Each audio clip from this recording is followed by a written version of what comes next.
Oh, thank God. Ethan Ewing's like a mix I of. think his name's Eton. No, that's Eton Osborne. He's a Same. He's a Jew. Ton. Oh, him and Balaram. So, Wow. so He's ripping in this event. He's my pick for the Ethan win. Ewing. No, he's Australian. I mean, Eton Osborne is Israeli. Leo with the layback.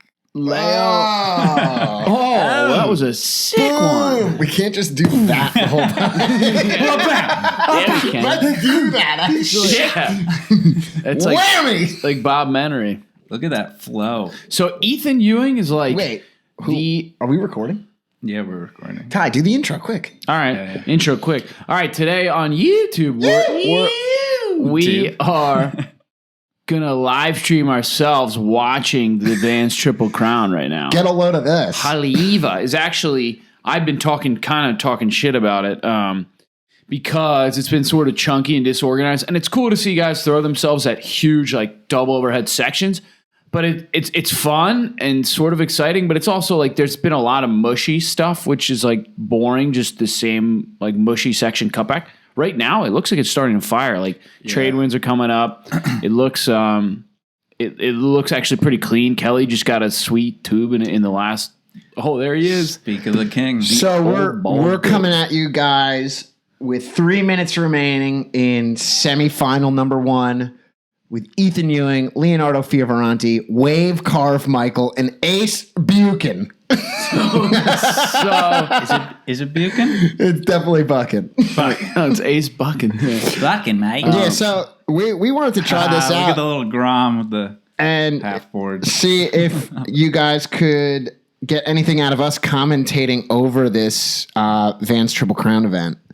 And we know a lot of you guys experts? might not be watching, so we'll do our best to describe what's going on. Slater's putting his leash on. He's up in the next round of the semifinals. I don't even know who he's got, but we're going to come at you for like 2 heats and then let you enjoy the final. I don't know. We'll see. I guess we'll Depends see. how long the lay in between the finalists. The surf at Haleiwa here's is some good. sets. Some sets are rolling in now. It's probably like, they probably call it like 4 to 6 foot. We'd probably call it like scary as hell. And it's clean. 6 or 9 feet. Wave Carve Michael, with 2 minutes remaining, needs 6.84 to advance. And he's been an event leader up until this point. He's pretty much solidified everybody's estimate. He's kind of like been the people's pick for this contest.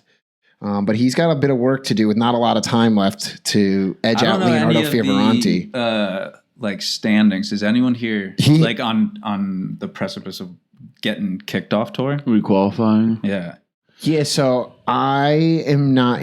Wave Carve Michael eyes up this right-hander with 1:36 left. He looks at it and says, "No, thank you." Yep. And it looks like it could have been a scoring wave if he could have beat that section. No, it was a closeout. Kelly would have got But there's his bank ramp. Yeah, so I don't, Phil, to your question, like as Ace. I feel like Ace is probably on the like the chopping fringe, block for tour. Well, so what's beautiful about the Vans Triple Crown of Surfing is that it is a QS event and Tons of points, right? but like it's big time 10,000. points. Yeah, it's big time points. Mathematically, if you win the Triple Crown, having not surfed any other QS event on the year, you are eligible for qualification to get on tour. So It's I happened. just have to make. But is You that just have to win. Is the that Triple via Crown. is that via points or it's like an exception? I think it's via points. There's enough points there to make Whoa. you qualify for the world Because tour. when you look at some of the QSs, they're like 1,000 points. You're like, oh, I won an event, but it's Oh, Wave Carve Michael. Under priority with 33 seconds left, Wave Carve Michael strokes into a nice looking right, and he cannot get around the first section. And it looks like his Vans Triple Crown hopes championship is coming to an end. Sorry, Wave. We were rooting for you too. Yeah, you hate to see I was that. rooting for Leo. Are you? I'm Italian, bro. Spit on the Hey, spaghetti Look at meatball. that butt crack. Spaghetti meatballs. So I mean, no, Ethan Ewing has. I don't know that I've seen many clips of him or anything, but apparently he's been torching the QS, and I've seen him a bit in this Triple Crown. He surfs sick. He surfs like fanning with a bit of freestone and like just steezy. Like it's like textbook but steezy.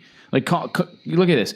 Call him like a Parko-esque. Yeah, he's honestly some amalgamation of like Parko, fanning, and freestone, and like sort of, and then like kind of looks like Chloe a little bit, but like I think a little steezier than Chloe. Almost. How about these commercials in between? Yeah, let's talk about this production. Well, this is a Vans production. Ho. We're watching on the WSL website, but I believe it's also broadcasted on vanstriplecrown.com. We're not sure if that's factually accurate. So no, it is. It's definitely on Vans. Oh, okay. Vanstriplecrown.com. Is that Felipe? Yeah. Ripping. But this is a WSL broadcast. We were talking earlier. How many times for you surf fans who watch WSL events, whether it's on the app, on the website, whatever you're streaming, how many times have you seen that Jeep commercial about the Jeep can get forested trails? That Jeep does aerials. What does it say? Yeah. I serve more than waves. Waves, roads, spearfishing. Doesn't it seem like a missed opportunity, even for the Vans Triple Crown? Like, you can't find sponsors to throw in like different ads. I carve through mountaintops. Yeah, just show the same thing over and over. Well, Jeep is probably the only people who are like, all right, we got tons of money, and we can reliably say surfers will probably buy Jeeps. Like, it's tough to think about other big scale companies that would also have the ability to advertise here as far as dollars and like really think their product resonates with surfers. I don't think Jeeps are good surf vehicles. I mean, I don't have one. I never have, and I don't have any intention to. I think they're very impractical, especially for surfing. You can't fit a surfboard in them.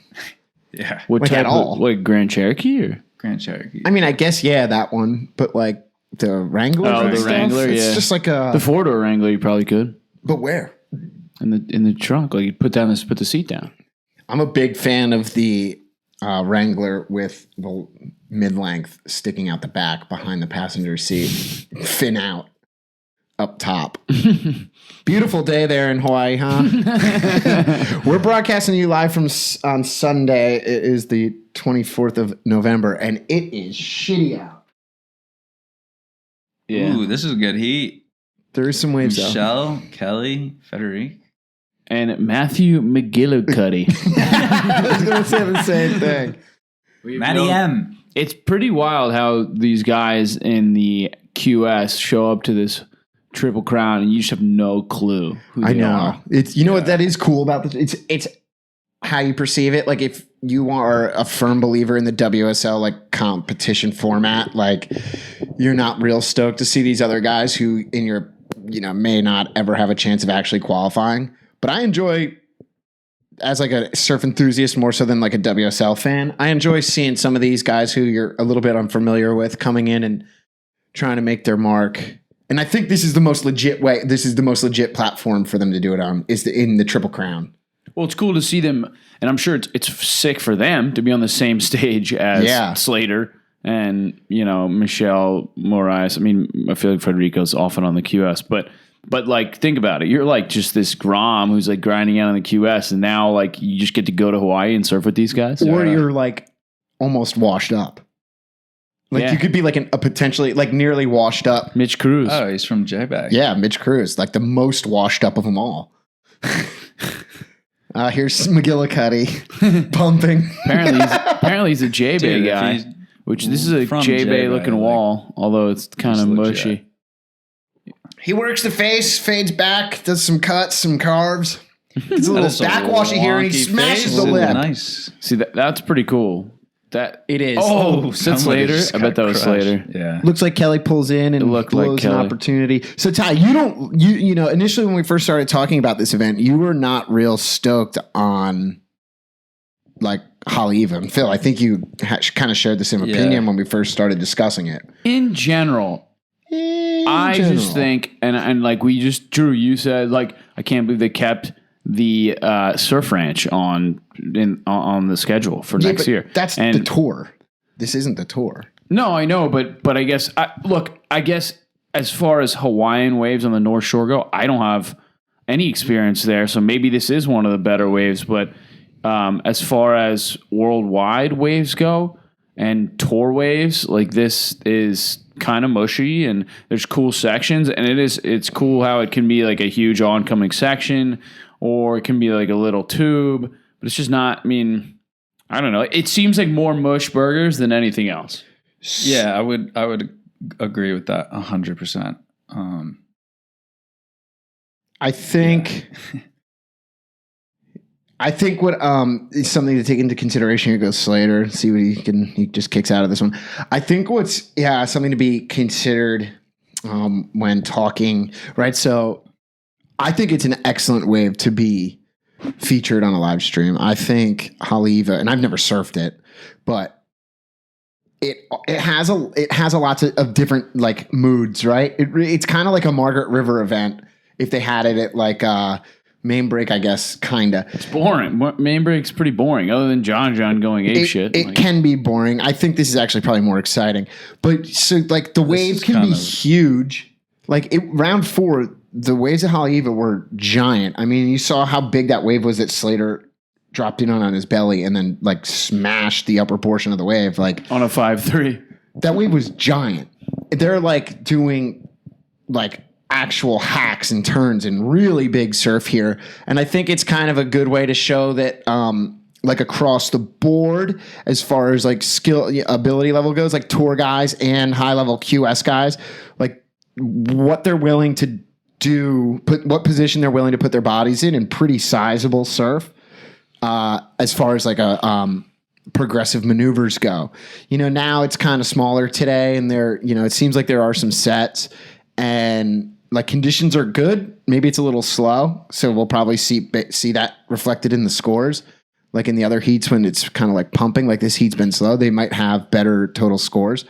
But isn't Sunset pretty similar as far as being a big, heavy, like open water wave with tube sections, with mushy face sections? But it just seems like Sunset's like a little heavier, a little more exciting. I think it's more about the heritage of it all. Yes, like it's if you just tradition. put this and made this spot in fucking France or somewhere, like you're gonna be like, this event, these waves are right. Nothing special about it.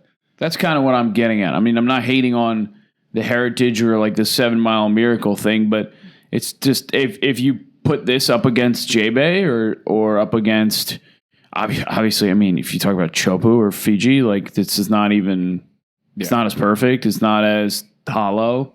I mean, just in general, hollower waves are more fun to watch these pros just torch it. Like when you see a big mushy wall, you're like, well, I could surf that, and I don't want to watch something that I could surf because I suck. Honestly think I would really struggle at Haleiwa.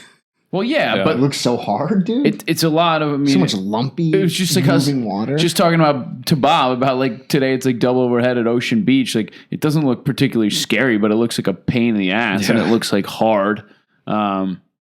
Also, dude, I think one of the things that to keep in mind about this event being this wave on the North Shore, you're not exactly just like the Vans nor the WSL are exactly like invited to just come host an event at whatever beach they want in Hawaii whenever they want to. So like logistically, they have to figure out a beach and a waiting period and get permission. Mm-hmm. And so that's why there's only so many events at Pipe. Didn't they want to redo Long Beach in New York, but like New York was like, fuck that, you're not coming back. Oh, they wanted to rehost it? Yeah, they said they denied New York. Either the city of Long Beach or the state of New York said no way. Like they didn't want to have it again. Really? Wonder why. Crazy. Yeah. Debauchery? Some sort of politics, I'm sure. Politics. Yeah, maybe, I don't know, the whole waiting period to have that set up for a couple weeks, maybe it just doesn't bring that much money, and it's more of a headache with... Do you got to pay to get on the beach in there? No. I think we were talking about this earlier, like why are tour spots not just the best waves in the world? Like, because they kind of are, but they kind of aren't. Like for them to get rid of Karamas to make way for G-Land, that sort of makes sense in that G-Land's sick, but Karama's is also sick. You know, it's not that sick is the wave pool. You know, it's not that sweet is, although it's been really good lately, is Brazil. Rio was sweet these past past 2 years. Yeah, past 2 years it was good. But before that, weren't even the guys on tour? Wasn't even Kelly wouldn't go. Well, they held it in Rio proper. Yeah. Not at Barinha.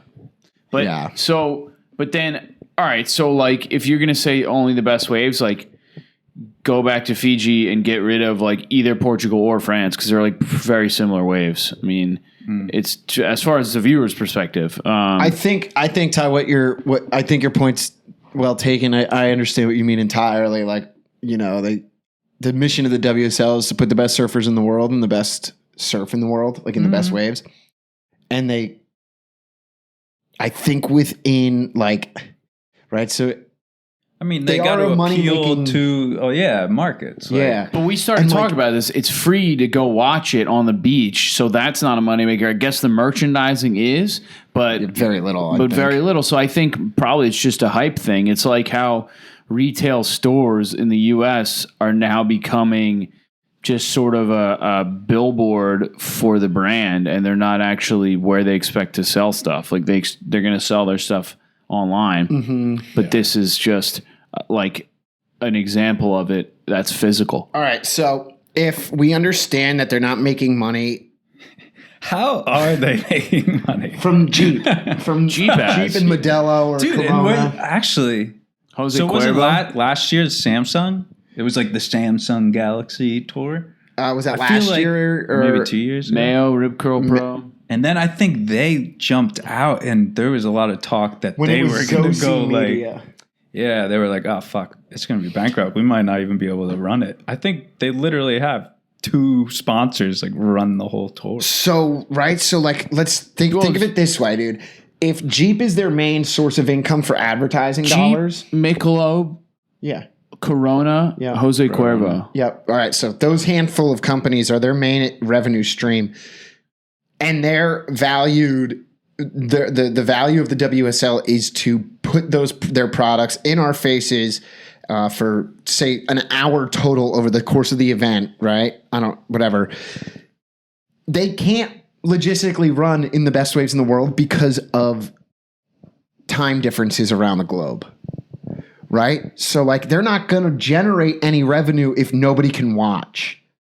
So if nobody can, if they're running they could hold every event in Indo if they wanted to, but wherever that doesn't translate to good viewership timing, when we're here in America sleeping. But how is that any different than Karamas? Karamas versus G-Land or? Well, it's not. What I'm saying is they have to run. Yeah, but Jeep doesn't care if I watch their ad live or if I watch their ad on a replay, as long as I'm watching it. You're going to see more watching it live. Yeah. Because the thing fucks up, you got to refresh, and then you see it again, maybe twice, because the stream sucks sometimes. Yeah. And true. Right. So they have to basically they have to stay on a calendar of events that is going to gain them the most viewership possible. They want to appeal to time zones that allow them to, Hawaii's a great time zone for us because it's in the afternoon. On the East Coast here, it's in the afternoon for us to view, whether you're sitting at your desk or you're getting home from work. It generally starts about 1 or 2 o'clock East Coast time when it's 7, 8 o'clock Hawaii time. So that gives us all afternoon and all evening if an event runs during the day there. So, but there's issues with that other places in the world. So if we're only a small portion of the market that they can actually air content and commercials to live, they're handcuffed based on how many people can actually tune in and watch the event based on region. Yeah. Honestly, I don't know if the people working there are smart enough to strategize on which market to like what times to. Wouldn't it be easy, Phil, for you, say you work for the WSL, for them to be like, oh, so who's our best market? Which market should we air the most content to live? And you go, well, obviously we get more clicks in California. Dude, they could barely get their streaming service like working last year. They were fucked. I bet you East Coast has a lot more viewership. I don't even than think you'd they have an in-house team. I think it's outsourced, like the whole website and stuff. Yeah. So you don't think they have the ability to analyze that data? They must. Whether or not they act on it? Yeah, no, they definitely do. They definitely do. I mean, they're trying to make a But then, it's a business. At some point, right, like they have to be just going off of what the Waves are doing. Because right now, it's the weekend. Suck. Yeah, well, it's the last day of the waiting period. Yeah, they had to get this in. But they said it's obviously, if you wanted to like actually look at numbers and dollars, you would say, okay, like, we're not streaming during the week. I don't care what the Waves are like, but we're doing the weekend because we're going to have so many people watching like full days worth. Yeah. Whereas maybe all three of us didn't watch a minute if it was on Thursday and we're all working. Like it would just make sense dollar sense to do weekends. The old goat rips one off the top. And the second one, looking pretty loose on this wave. Oh God! Looks like he dislocated his hip. He went for a little top turn and just came unstuck. He tried to. He almost just fucked that wave for himself. Yeah. Oh God, he looks hurt. That could have been good. I mean, it looked really. Here's a nice replay. Kelly's on a good head high wave. He gives it the tap off the lip. Another whammy off the lip. That was like the first wave in 10 minutes. Yeah, this heat's been really slow. That was a weird turn. Like, you know, he has a lot of those like off the tops, or he doesn't generate much spray. Like, you see that second one? It was like very little spray. I kind of feel like that's been the case with these boards. Yeah. Over the last 2-3 years, is that they seem to be super slidey. Yeah. And not really like railed, not drivey, digging. So let's get back to that. Which I think is more fun. Probably. I don't think it's as good for competition. Right. Well, it just doesn't look as powerful is what it is. So where do you guys think on Earth the most viewers tune in to these events? Barring like time frames and daylight savings. It's a great question. I would think Australia. Well, are you talking percentage or the actual total numbers? Like numbers. Who's that? The Spartan? This looks like a good way. Michelle. Spartan's going to take it to the air here, folks. He just doesn't do anything on the whole way. Michelle. Where do you think in the world, like, we can't just go by country. We've got to go like kind of like by region. Where do you think in the world the WSL gains the most live views? Yeah, I mean, I think probably Southern California, Sydney, spots in Europe, like, France and Portugal. And then I think like our region, like the Northeast US. Yeah. Maybe some Florida. But yeah, I would say I would think McGillicuddy.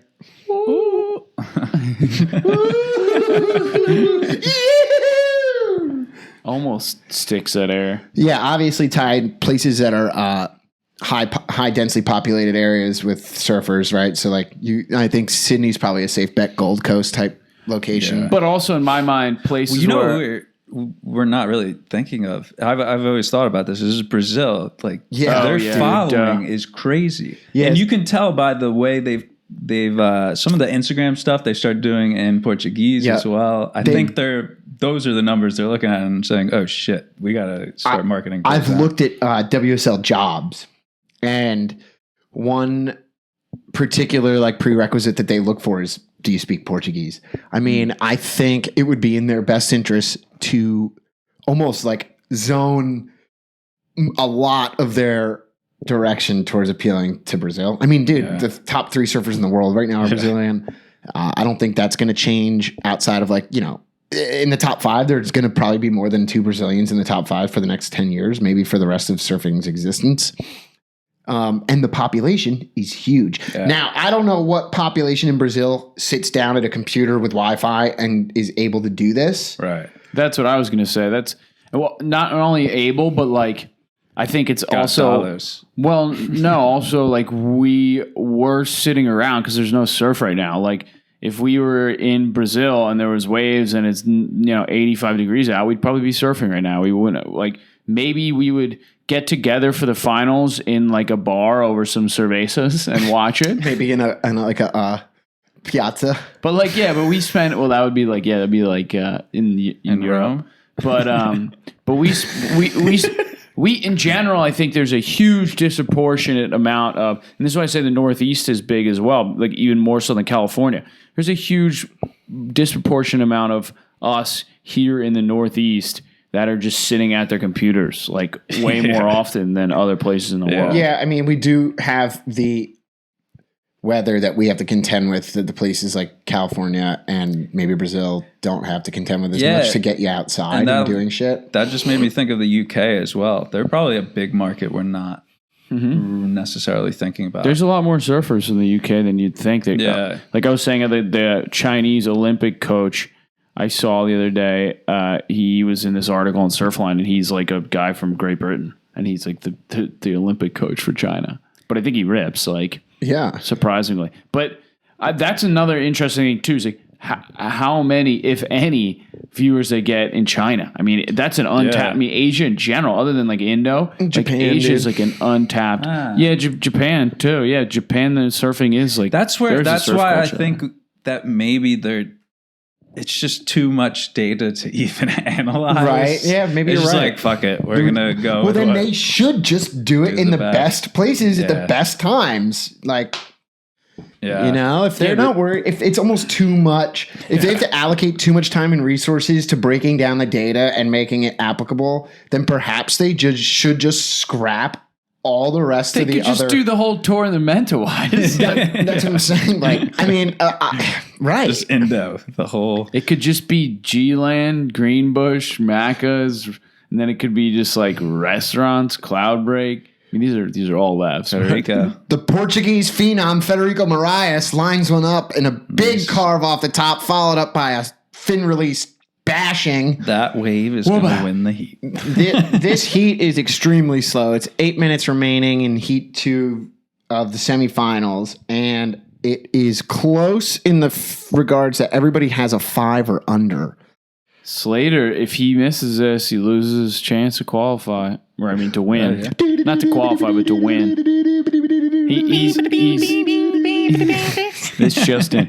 No, John surfing Sunset. This is the only. This is the only. What I actually wanted to say was this is the only Triple Crown event that Slater hasn't won, and so he's like that. There's like a story behind that. Let's talk history about the Triple Crown. It looks like the other story was Maddie McGill was on the cusp of being able to qualify. Did you just see the stats come up? Yeah, he was like 14. Thank God somebody's paying attention. So he's 14th on the QS. So he's 14 years old. He's 14 years old. So Kelly has won how many Triple Crowns? Do we know? Probably a few. But he's never won Haleiwa. He's never won Haleiwa. That's interesting. I mean, it's not really interesting because it's best, like, most points out of 3 events. But really I feel like this is kind of one of those waves where he would excel at. Maybe not because it's not really perfect. It's not cupped out. Yeah. Yeah. Cupped. I feel like he thrives in hollow waves. Like, yeah, he does for sure. And like perfect waves. Yeah. Yeah. Yeah. He's kind of in the last the last like 5 years, the back 2/3 the back third of his career, he's kind of just really honed in on surfing events when he knows the waves are going to be really good at locations that he really enjoys. Yeah. And somehow garnered enough points, not to win, perhaps, but to be a contender. The could have been a contender. Sonny Garcia's got 6 Triple Crown wins. John has 3. That's all I know about surfing in general. About anything. I expect Zeke Lau to do well. I know, right? In these events, I expect him to do well in general. He's just underperformed. He's like my Jordy. Like you guys are always shitting on Jordy, so he's not clutch. You just take dumps on Zeke Lau.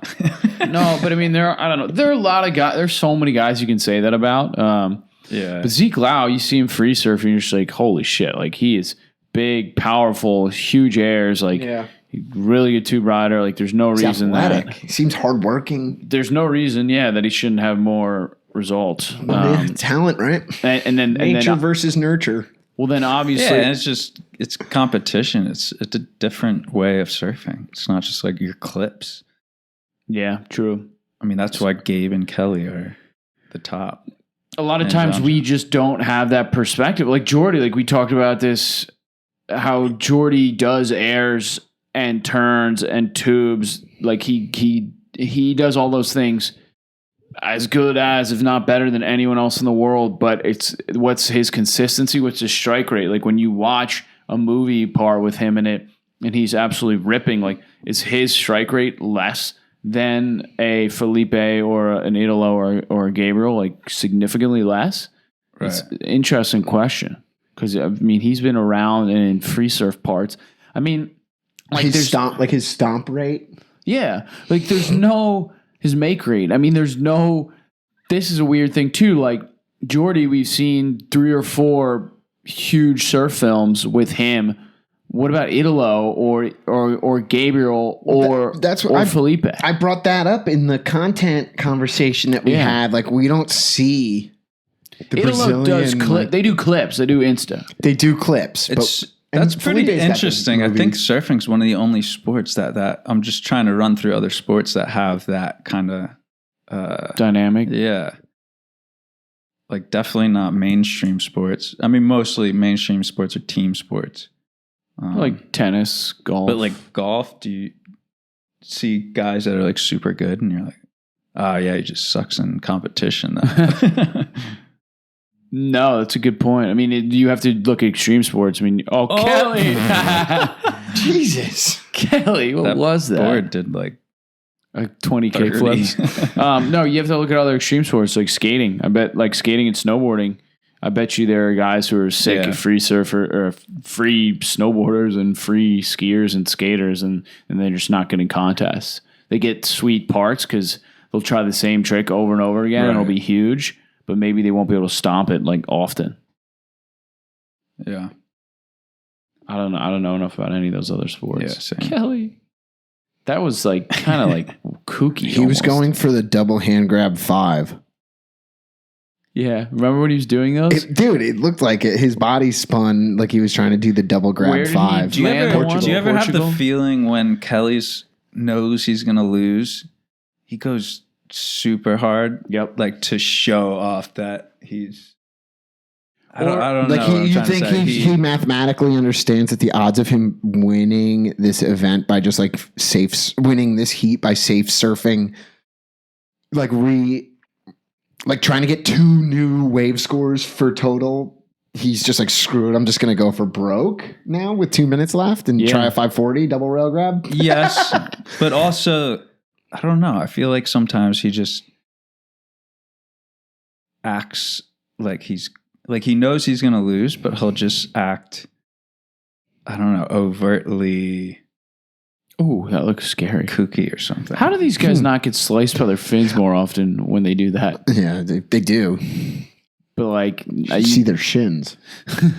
Phil, I think Kelly, I would imagine he's just frustrated a little bit. So he's like, I'm just going to go for it. I think when he surfs poorly, he's surfing poorly. Like there isn't a lot of,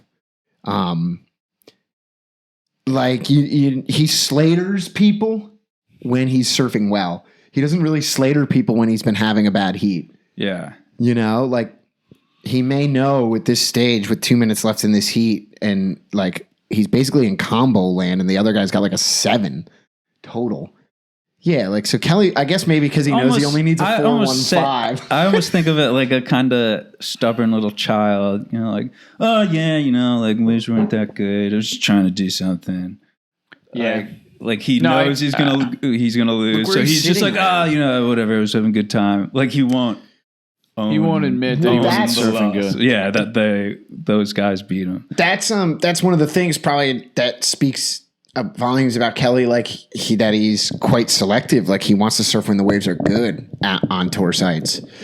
Just like when I was in the water with him. Look, he's pissed. He's slapping the water. He's already like, yeah, whatever. The waves. Like when he paddled up to Kieran Perot in Fiji, he was like, and we ran yesterday.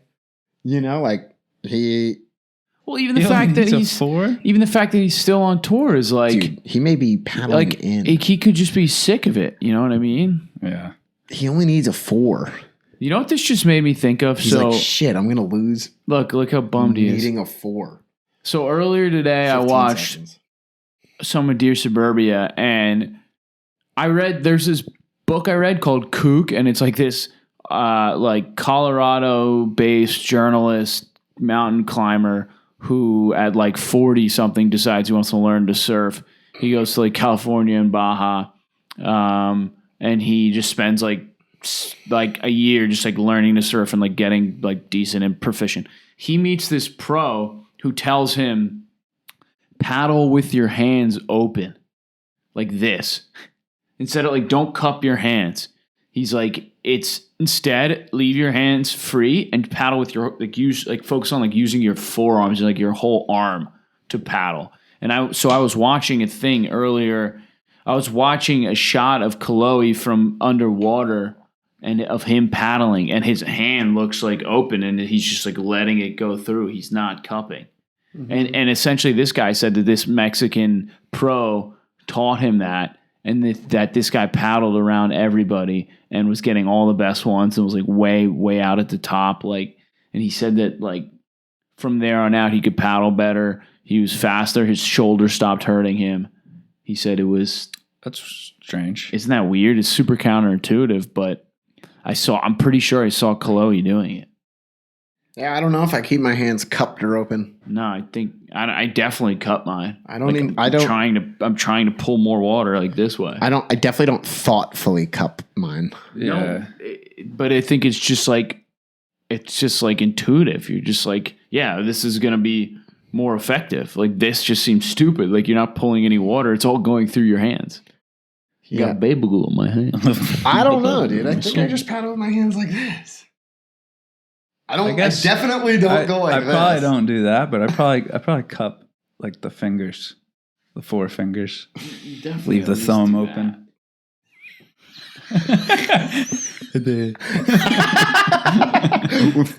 People can see this. Paddle like this. It probably makes sense. I think maybe long term when you cup, maybe you have more tension on your shoulders.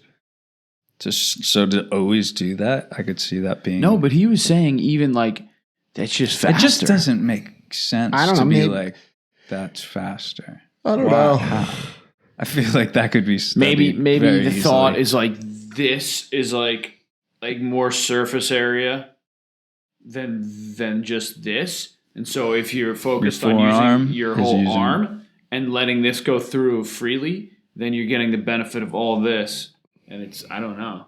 It seems counterintuitive. I would like someone who's like a really good paddler and surfer to weigh in on this, but he said, and again, I mean, the book is called Kook. The guy's like a self-admitted, like he's learning to surf at like 40 something years old. But he said this pro told him to do it, and I was like, is this pro just messing with this guy? Yeah. Like, but he said that guy did it, and he was like the fastest paddler. Put your fins in the front. How did he know that guy was doing that? I don't get it. Maybe you can see it. I don't know. I mean, like this Kaloe clip, like I could see him doing it with his hands open. His hands were open, and like water was going through his fingers, like it was like freely. Like he wasn't cupped at all. His fingers were not like this; they were just like that. Like, right. Well, I guess next time you get in the water, make note of it. I've tried it. I can't tell if it's better or not. I'm sure you can't, because it probably doesn't make any difference at all. Yeah, maybe not. I don't know. It's like, just keep your head down and paddle hard. I mean, why would animals have evolved to have webbed fingers and feet? Have you seen guys wear webbed gloves in the lineup? I have seen that. Oh, dude, they're the best. Oh, Jesus. I surf with a guy in Puerto Rico who wears them, and like, especially on smaller days, he just got so many waves because it was just like, he could generate so much paddle power. Yeah, they definitely like... Well, I could put a motor on my board and be faster.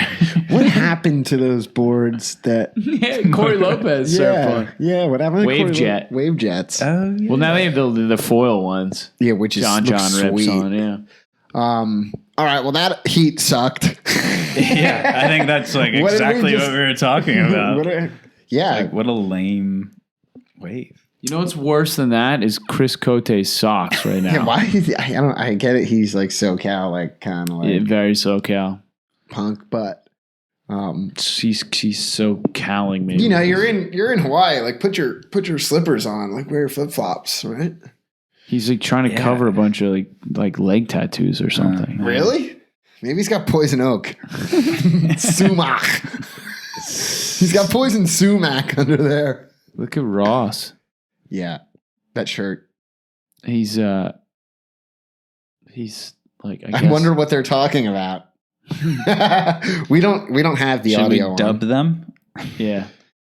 So guys, that's pretty good, Chris Cote. All right. Today he's gonna get real tube. He's just so cool.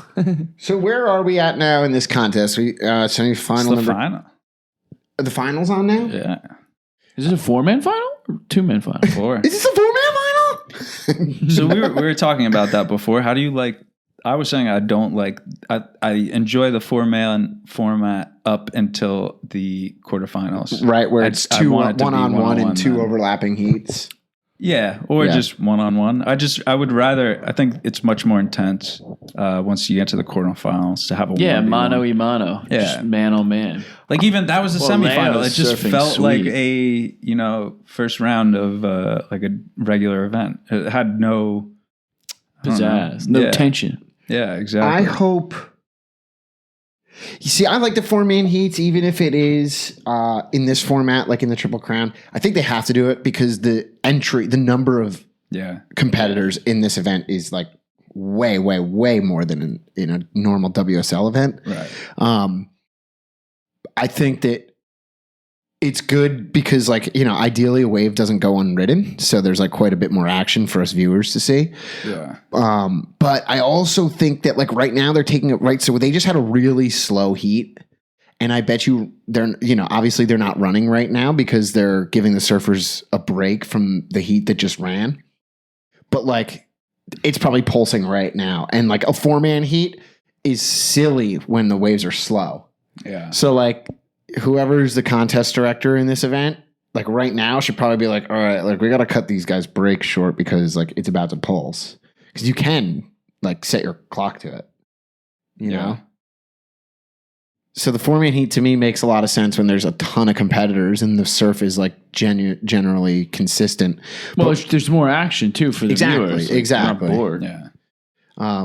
In a 2-man, I like the 2v2 overlapping is really cool. 1v1 overlapping. Yeah. That is I think that was Slater's. Why don't they have more team stuff in surfing? It'd be cool. That could be cool. Like the Oakley team shop challenge. Well, they should have like the Ryder Cup, which is like in golf they do it, and it's like America like versus everyone else. No, that's. I mean, that's what kind of the Olympics will be. Or what did they? Didn't they do? That wasn't the Olympics. What was it? The World Championships? The ISA World Games? Yeah, ISA. Yeah, but that's for whatever reason that's just not attended. The only reason that like Italo went and it's qualification purposes, qualify for the Olympics. Those guys they said it was an awesome event. Yeah, everyone seemed like they were stoked. Yeah, even Kelly was like, I didn't think it was going to be fun, and it was like super interesting and super fun. I think they really felt the camaraderie. Yeah. I mean, seriously though, there's like in golf when they do the Ryder Cup and it's like U.S. versus, people get really into it. Yeah. And if there was obviously we go the Brazils and the Americans and the Europeans, like there's a lot of stories there. Yeah, it would just be awesome. Nothing like nationalism. Waves. I mean, America, like honestly, wouldn't even be. I don't know. Like we would have a tough time in that. Well, like didn't Brazil we get would like crush second? What was the ISA? I think it was Brazil and then US. I think Italo won, didn't he? Yeah, I don't think a country wins. I think Italo won that. Oh, really? I'm not sure how that format worked out, but he surfed in jorts. Yeah, he surfed. Pretty epic. He literally surfed in jean shorts and used Felipe's board. And then Slater one-upped him and surfed in pants like the next day. He's like, I'm out of here. I'm going to Chopu to get tubed in my jeans. The outer known. Yeah, like good on you for the jorts, Idolo, but I'm going to go wear full-length jeans and pull in the huge tubes at Chopu. That I made. So we're on a break here from the Hawaiian Pro at Haleiwa. And we are talking recently about traveling and where we're going to go. I got hit up today by a buddy, and he was like, hey, I'm going to Barbados. I heard it on your show. Blowing up spots. Yeah, right. Seriously, I just blew that one out.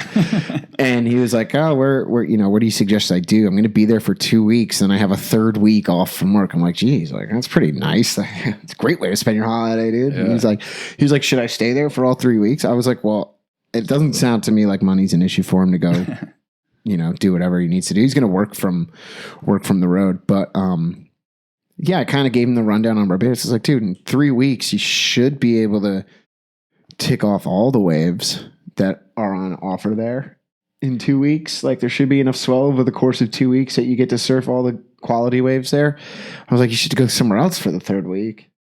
And he was saying, and we were talking about Central American, Caribbean coast, as we've been discussing it too, like in private on our own accords. I mean, there are some parts of the world out there still that are not hugely under the microscope and popular that I think can tend to be some of the more consistently swell generating areas of the world, and they go totally overlooked. Yeah. Well, even how what we're talking about is like where the pros go and where the world tour goes. They skip over a lot of sick world-class waves. Mm-hmm. If there was one wave that's not on tour, that's never been on tour, that you would want to see on tour, what wave would it be? Nias. That'd be good. That would be really good. Yeah, I mean, I was going to say... They do a QS, or did. Nias I don't think they did one. I mean, Nias is like as perfect as a wave gets. Yeah. I was going to say Greenbush. Just a longer Nias left. Nias is probably longer than Bush. Really? Yeah. I feel like I've only ever seen Nias as like a 3 or 4 second tube. Have you seen Who is J.O.B., the movie? Yeah, I don't remember. He gets tubed for like... Forever? No, well, it's not super duper long. I think it's longer than Greenbush. Isn't Greenbush like really long? Maybe that's not what I'm thinking of. No, Greenbush is not very long. Is Kandui pretty long? Kandui is long, like at the end. There's a lot of setup prior to the tube. What about somewhere in like Macas, Peru or Chile? Punta Lobos. I don't know. I think if they... I think it's Skeleton Bay would be cool, but I think it's ridiculous that Cloudbreak is off tour. Even though it's been on, so I guess that puts Cloudbreak out of contention. I would like to see them... And Ross Williams is totally barefoot. Yeah, it's Hawaii. Yeah, good contrast to Chris Cote's dumb socks. I think that, like, you're right. The tour skips over a lot of really quality waves around the world. I mean...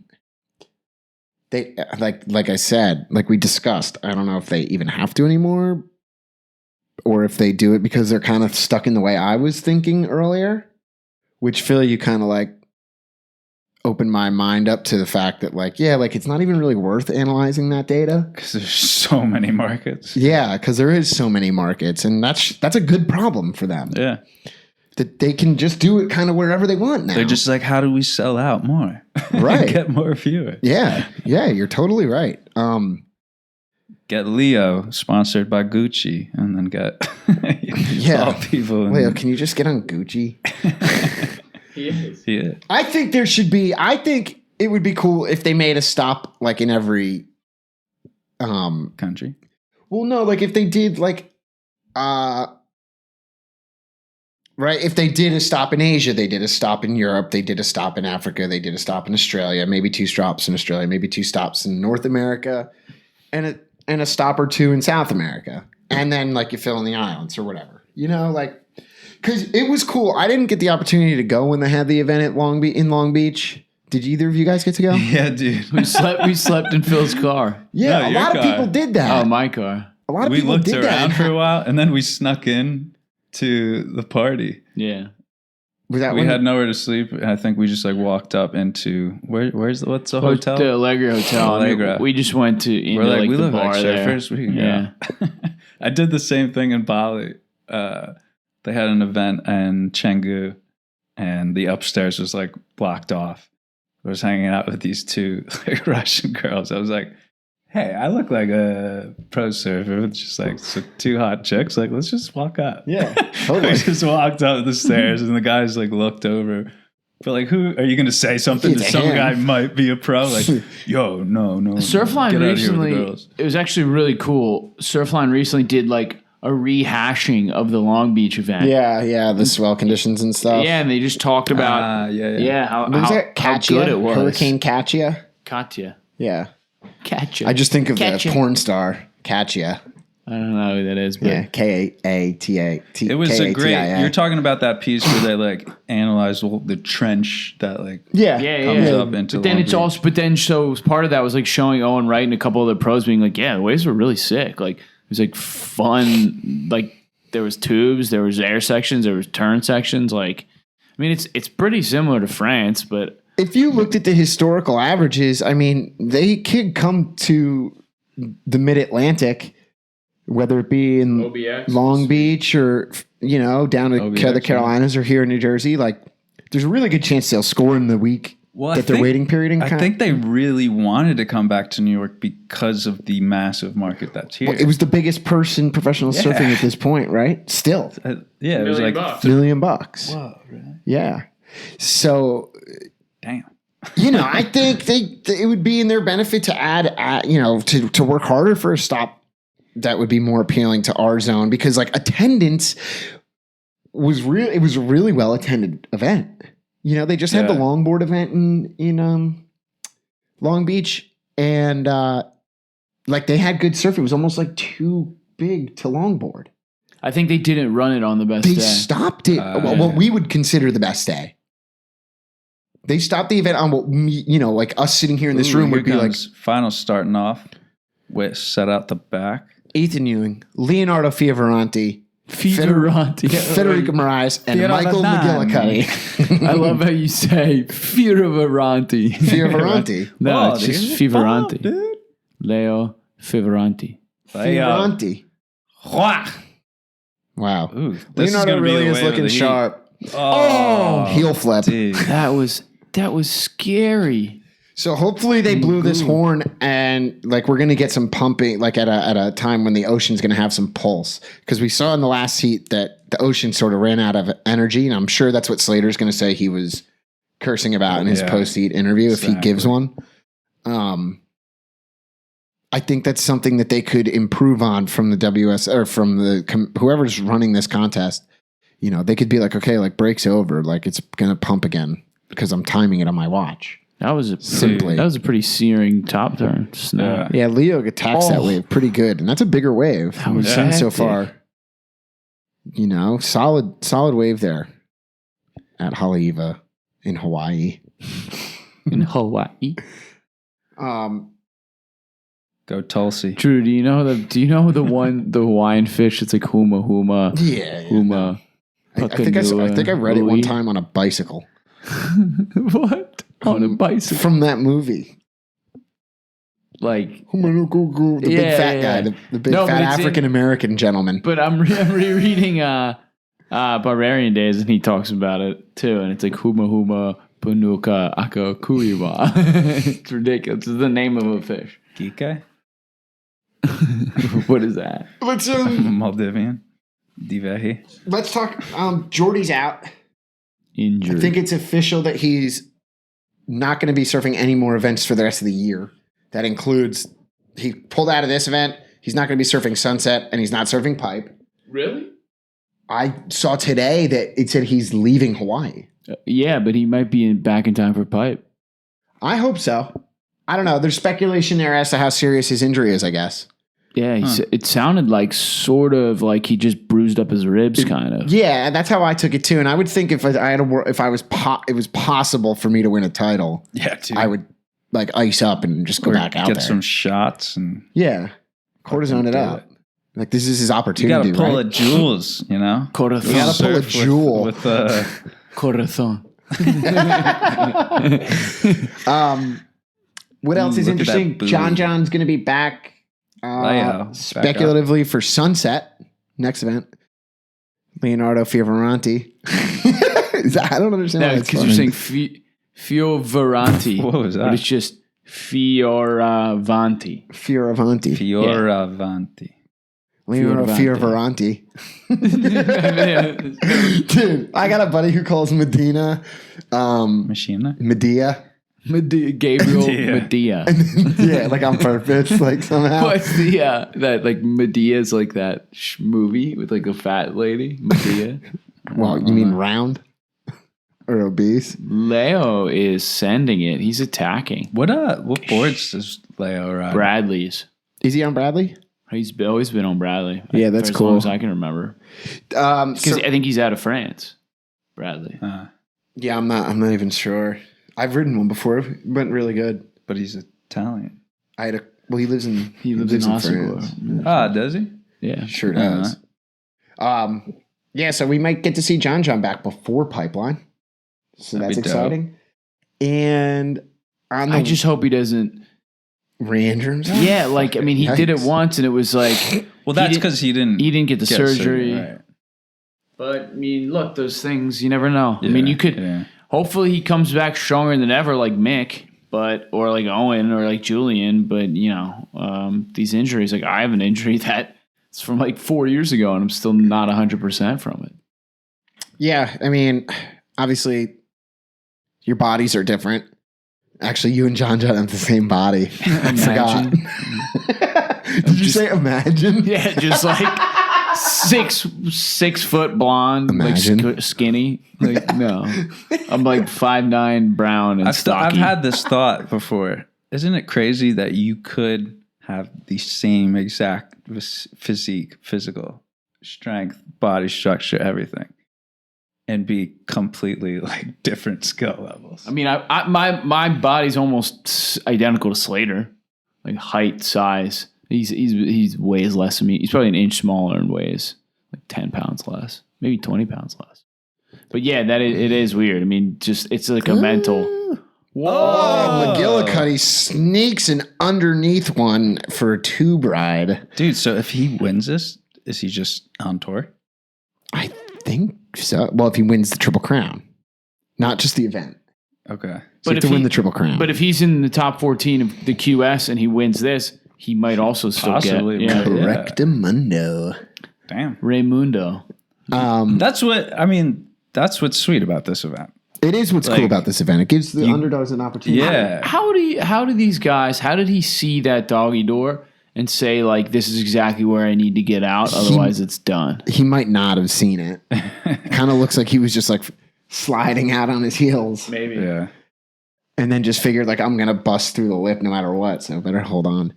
On the women's side of things, it's pretty interesting. Carolyn Marks, she's 17 years old from Florida, is in the hunt against Carissa Moore, who's going after her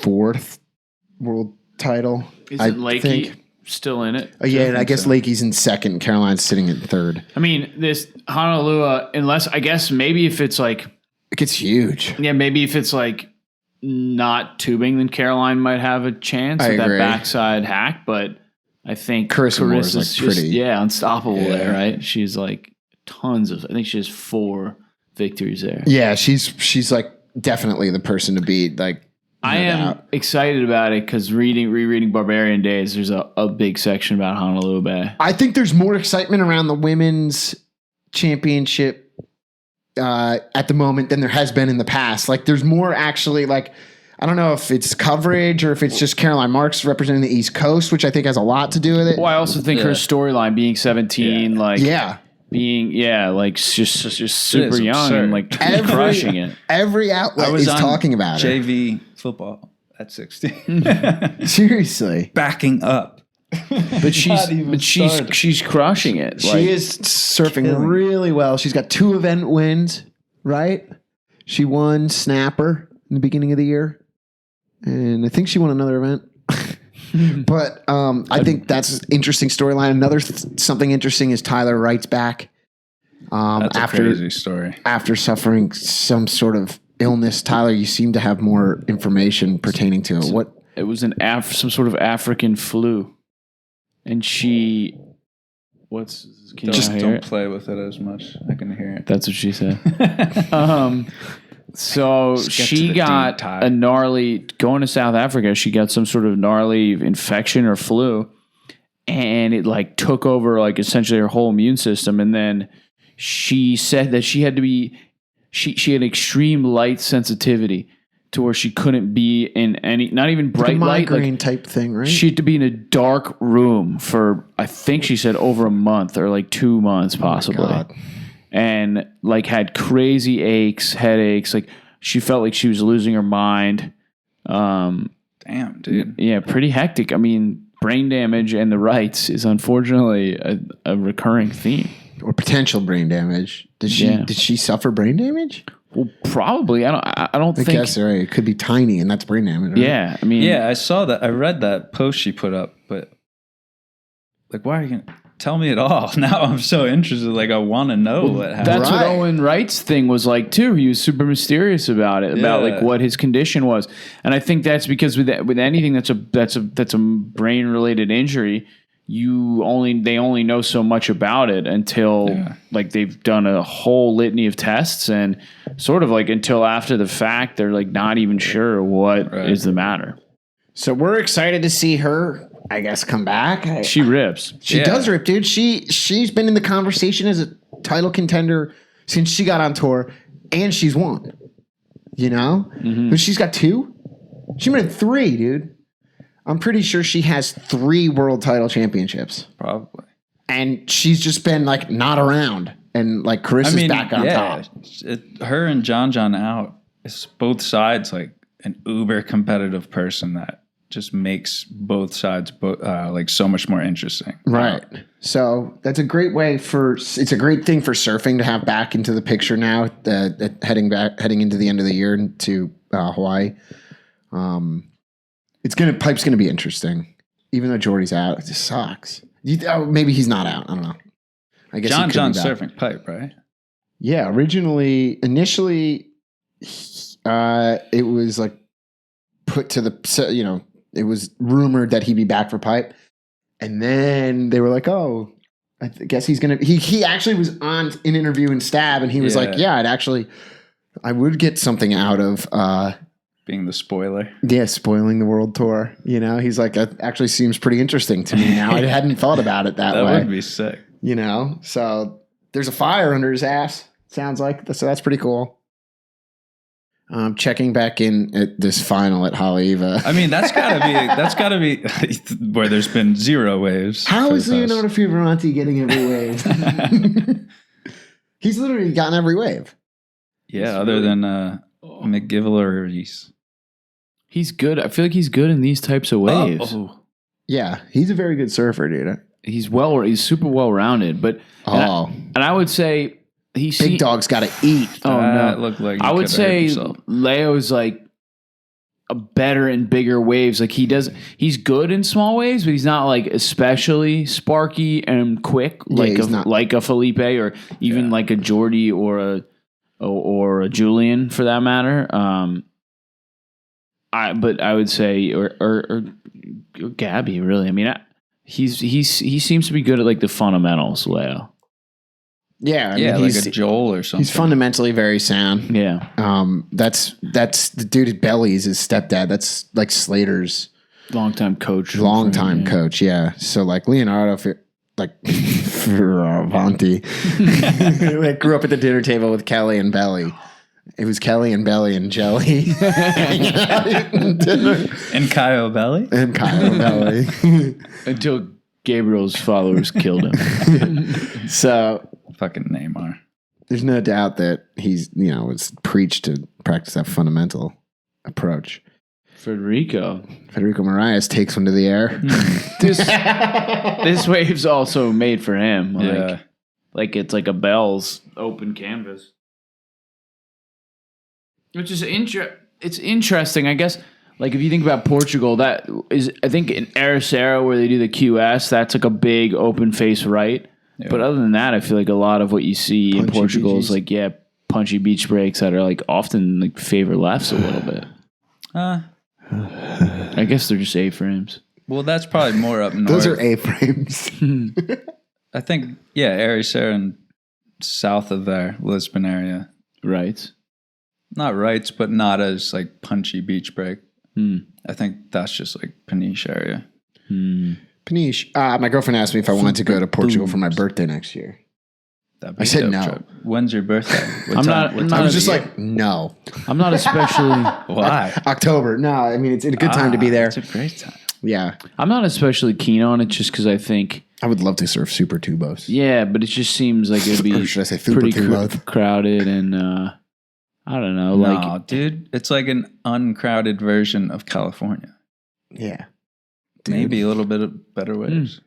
So I'd like to go there. Her agenda would primarily involve around like sightseeing and eating. So again, we're back to that conversation about like what the fuck is she going to do for 6 hours while I surf all day? But there's the culture. Go do more yoga. That's one of the places where like there is so much else. And Portugal's a small country. It's very compact. Everything is like right there. So I feel like you could easily bounce around. Yeah. Yes. Yeah. Yeah. So that's, I think it would be a good spot to hit for like checking off a place on the list. The port wine. Geography or the wine? Well, isn't it the home of port wine? Yeah. It is, right? Portugal. Porto. You don't say. Nazaré. Do you guys want to talk about Sonny Federico Garcia? looks bored right now. Right? This is what the fuck? Got one way. Swells on the app. Ty, could you give me some water? Never mind. I'm gonna have some. Whoa, I was gonna say Leo got a 7.5. No, that was his 2 3s. Yeah, it's a shame when they run events and it's cock. When it's finals day and the event is like, somebody's livelihood's on the line and they can't get it in while the waves are still pumping. Yeah. I think that's some of the a lot of the criticism you might hear out there about the WSL and like surfing it in the best waves at the best time is that this happens a lot. So they want to actually remove guys from tour. They want to cut the number of surfers down, making it harder to qualify, making the QS more attractive for viewers, and that the guys who are on tour and have already qualified they can have less heat squeezing in more action in better surf. How do you feel about that? I don't know how I feel about that. I already feel like it's pretty slim on the amount of surfers. Do you? Well, you do know that the seeding round takes like a day and a half. Yeah, it's pretty miserable. Which nobody watches anyway. Well, weren't they? I forgot. Oh, here's a big one. Here's a bomberoony. McGillivray. Oh, McGillicuddy up and riding. Hits the lip hard. He's gonna attempt to beat this next section. He gets around and he cannot pass the section beyond that. Pulls through the back. He's going. It's a wonky wave, man. Shit, bro. That wave was. It's a very difficult wave, Phil. Yeah, it's a very difficult wave. You can tell, and I think that's why. But wait, what were we just talking about? Let's get back to that. The tour, the amount of surfers. Cut down. Ooh, here we go. Needs a first to clinch his spot on the 2020 CT. Wow, damn! So if he wins this, he's on it. Yeah, that's what's awesome. That's what makes this event awesome. Yes, I agree. And it's cool that there's really only like one of these events all year where it's like, it's get in and you can make it. I wonder about that stat that they just aired. So McGillicuddy needs a first to clinch his spot on tour. But does he... McGillicuddy, if he gets first. He's in. But does he need first here, or can he get first at Sunset? I'm going to say it's first, just at this event. I would think just for this event too. Does that mean like at the other events too, he can also get first to qualify? Maybe. So he needs a first in the Triple Crown series. Maybe. Yeah, but that is really cool about the Triple Crown. Yeah. But well, so what about cutting? McGillicuddy. Oh, he's in first Scratching now. in. He has put himself in the first position with 22 minutes left as he bashes the lip on this and free falls on a nice 4-foot wave here at Haleiwa, Hawaii. We're broadcasting to you live from Haleiwa, Hawaii. As opposed to Aloha. As opposed to Haleiwa, Portugal. Aloha. Bom dia. Aloha. How's it? So what do you think about it, Phil? Ty, let me present this to you. Weren't they going to shorten the periods down? Like only go to a spot if it was like going off? Well, they can only do that if they have less guys on tour. Yeah. As far as the timeline goes, they need X amount of time to get everybody through. Yeah. Into the event. So Ty, there's a big push here in the surfing world to scale down the number of surfers on tour. How do you feel about that? Would you be more interested in a top, say like 21 guys with fewer elimination bullshit prior to the event, and more guys on the QS fighting it out? Like, would that maybe draw more of your attention to the QS? Dude, I would like to get into the QS more. Doesn't it make sense? Yeah. Right? Well, it's kind of like, would you watch like minor league baseball? Yeah, I would.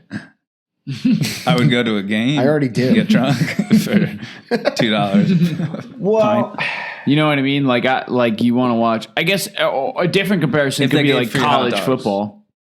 Like people do watch that. I think surfing basketball is most easily related to sport like golf, right?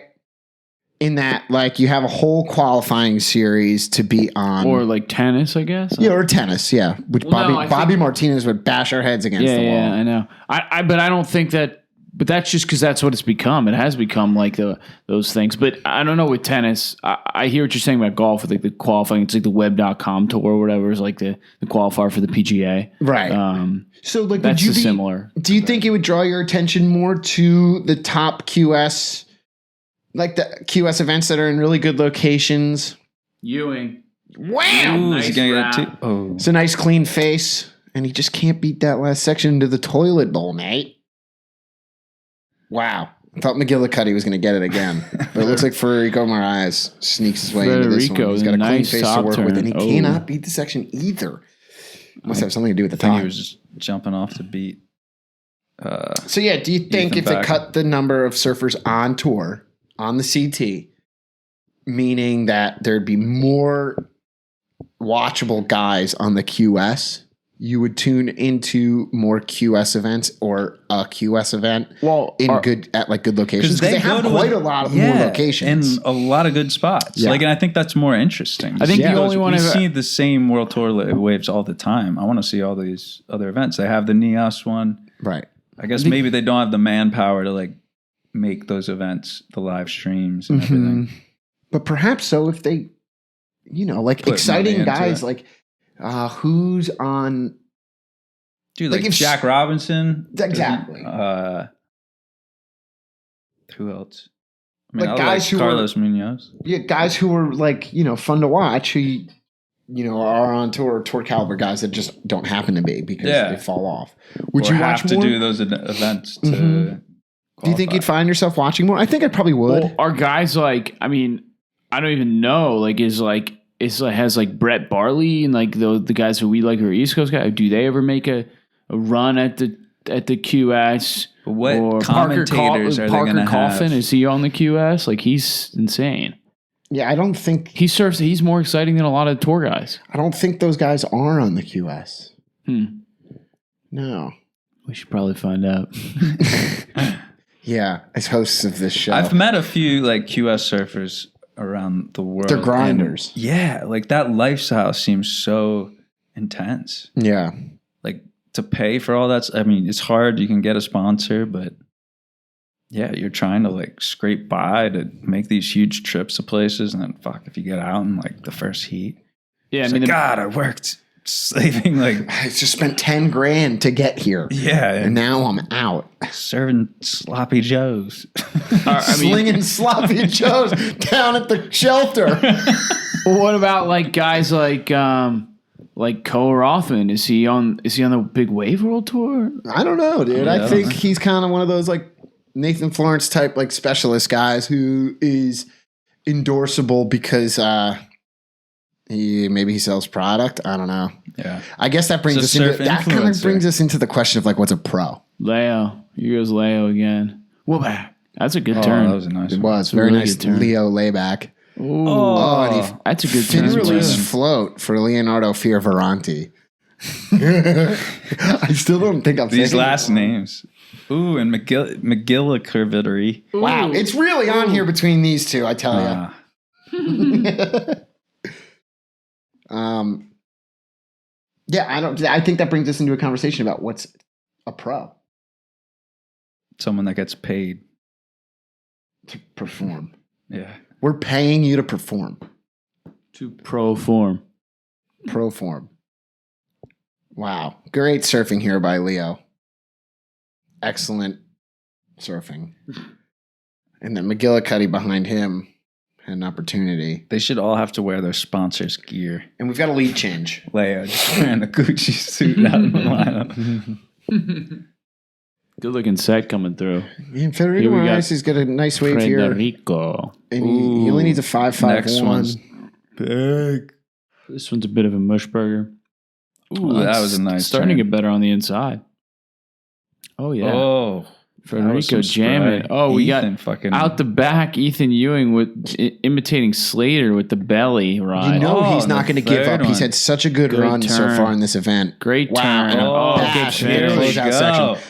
The finals this is what we're talking about. Now McGillicuddy up and riding on the third wave of the set. Get it! Pulls in and can't find what is it his way actually? out. That leaves Leo McGillivray in first, out the back with priority with 15 minutes left. What do? Who are we putting? He's going to need that exchange. He's got to assume that those guys got some good ones because that was the best set of the day. So he probably feels like the next good one he's got to go. Like he can't sit on his priority. Look at his backup scores, not very good. No, he would definitely need to improve on the 3.83 backup score. Those guys both got chilling with an espresso back there. Yeah, just waiting. Probably with some Sambuca. That's a good turn. Licking on some gelato. He almost made it out of that too. Wow. Yeah. The belly get up for Ewing. That was pretty crazy. Bucking Bronco, huh? That was impressive. That like it was. Kelly's one too. I mean, Kelly's crazy. He was like bottom turn. That last turn was like how I don't understand. Like Kelly got up right at the end where like you would have no speed. Like that would be hard to do. And then he just went straight up into the lip. That didn't miss a beat. Was nice. He just bashed it. Yeah, Federico's getting I'm interested to see what the judges score it. I think they're going to do better than Leo's 3.83. Probably Federico Moraes' and the other guy. Ewing? Yeah, Ethan Ewing. McGillivray. Do we? I don't think Ethan Ewing's gonna get an 8.23. How do you think you say his name? Yeah, it's McGillivray. McGillivray. Duh. What's his first name? Hard. Mario. I think it's Matthew. Mario. It's me, McGillivray. I'm the best. Oh my God. I'm interested to see these scores here. We're waiting. Okay. Here we go. Lead change. Federico Moraes. Oh, Federico. These waves really do. So Leo needs a 5.1. These waves really do with suit priority Federico. And 12 minutes. I think Ewing's going to get a pretty good score on that wave. I'm thinking high fives at least, if not like a low 6. I think 6, yeah. Yeah. What a heat now, huh? All it takes is one set. Hopefully they get another set, another opportunity to showcase their skills. That would be exceptional. Come on, Kelly. Just turn it on. Kelly, turn on the ocean. Somebody put a quarter in the wave machine. Dude, that's going to be like 30 years. Yeah, well, it kind of is already. Except it's like Wow. His scores are coming in 6'2", 6'3", 6'7". It's looking like he's going to get something about a 6'3", 7". It's not. Damn. Phil, that's a good 6'4". the wave pool Puts Ethan Ewing. Waco is only $90 right? for an hour. This week we're gonna have a guest who surfed Waco this past weekend, and he's gonna give us a total rundown. Dope. New Jersey surfer, sort of like similar skills to us, like intermediate.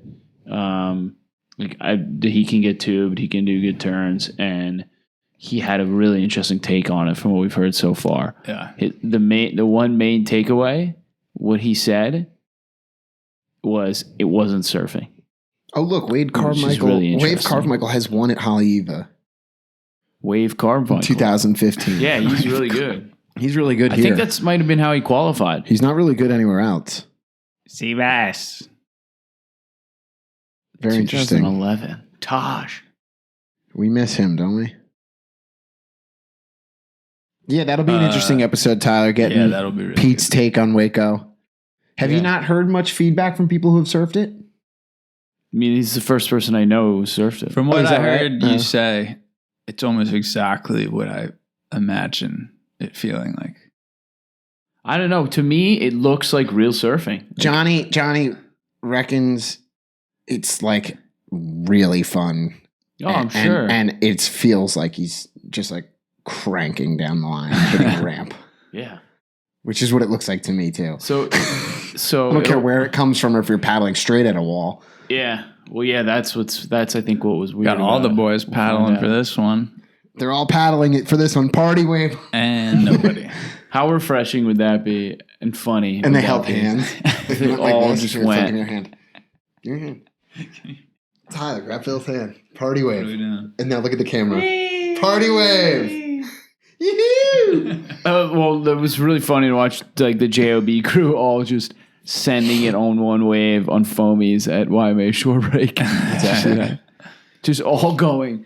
All like 6 or 7 guys. Yo, Chris Brown was a surfer? Chris Brown wraparound cutback. Yeah.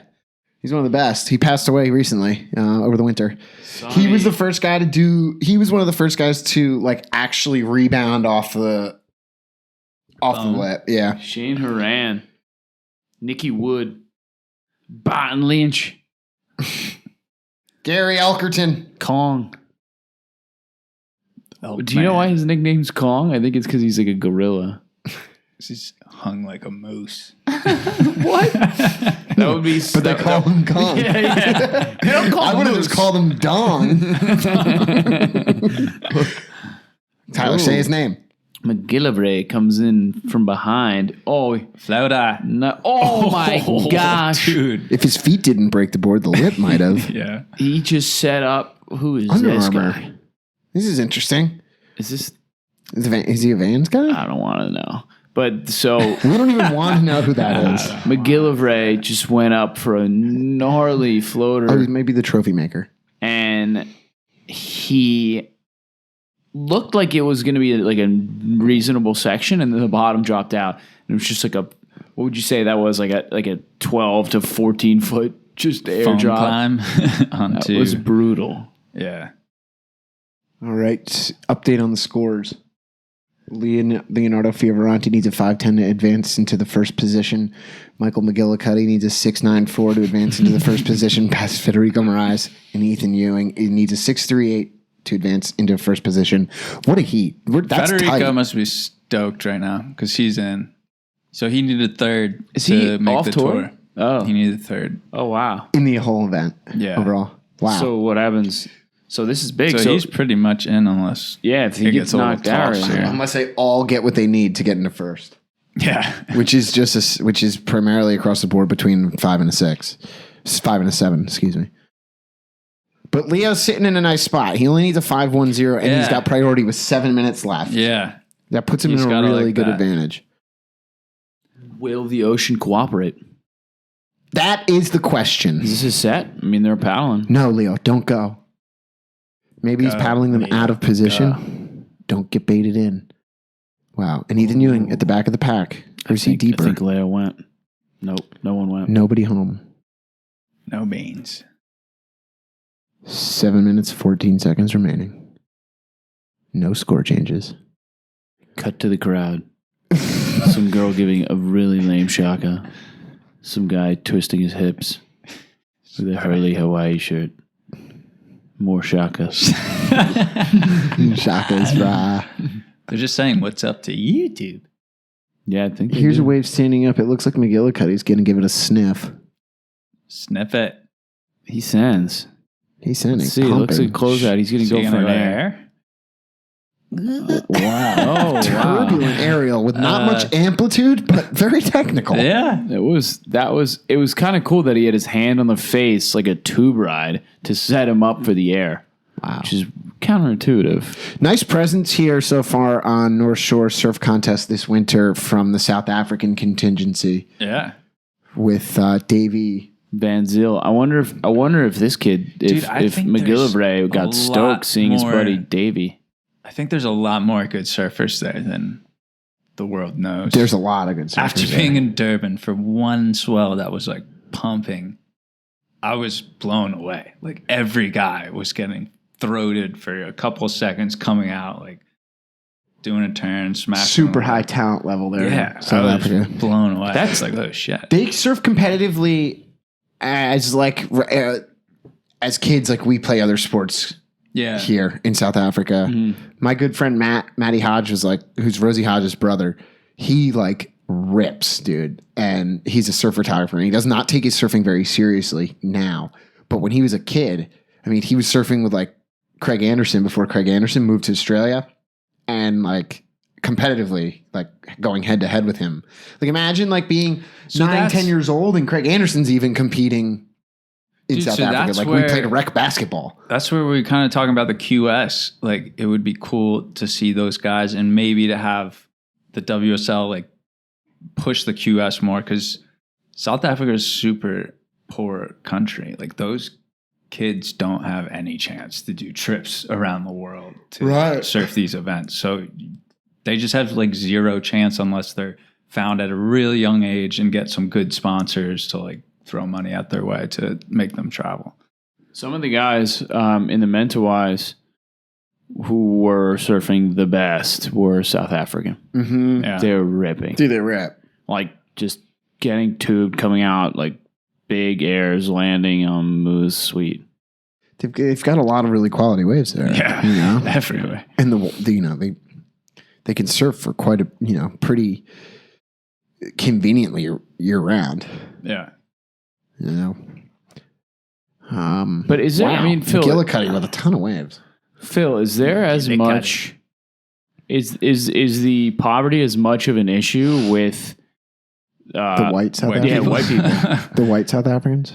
So yeah, it's a good point. So I didn't know it's 60 or 70 million people in South Africa, and about 8 million white.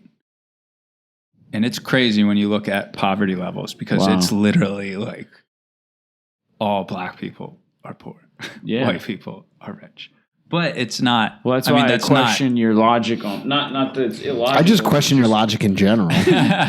but we're saying they won't be able to afford it. Right. Maybe the black surfers wouldn't, but the whites seem to be well off there. I mean, just from my experience, it's still a poor country overall. Yeah. Even taking aside. Jordy seems awfully humble middle class. Well, also, he's got a whole side hustle where he brings shoes back to South Africa. You know about this? Yeah, I've heard. I think he packs up sneakers into his board bag and brings them back and sells them at a premium there when he's after he's leaving LA. Well, it's still hustling sneakers. I also think because the dollar there is so strong, that means the reverse when they go anywhere else, their money's not worth anything. Their purchasing power is pretty weak. Yeah. Everywhere else they go. Yeah. Even it's not even hugely in their favor when they're in Indonesia. They're rand a lot of the people I met said they would meet people or nobody from like their high school. If they were still in South Africa, they're like, oh yeah, no one from our high school still lives here. Everyone leaves. Everyone tries to go to the UK. I think they have like a good relationship with the UK to like go to school there. Everyone tries to work somewhere else because they just don't. They make monetary. They make up a lot of the like charter boat crews around the world. Every time you see one of those like mega yachts pull into, or even not even mega yacht, just like trans-oceanic yachts, like every time, like we've got one down the street here that's full of South African crew. Yeah, you know, like it just seems to be like it's a lot of South African crews like getting on those boats to get out of there. There's a lot of schools down there. Yeah, and helicopter pilots. Right, like everyone's helicopter pilot down there. Right, that's cool. But I guess, wow. All right, we got a minute 30 left. Leo's still holding priority, and the ocean's going pretty quiet. We still have 1 minute 36 seconds. 1 minute 35 seconds. 1 minute 34 seconds.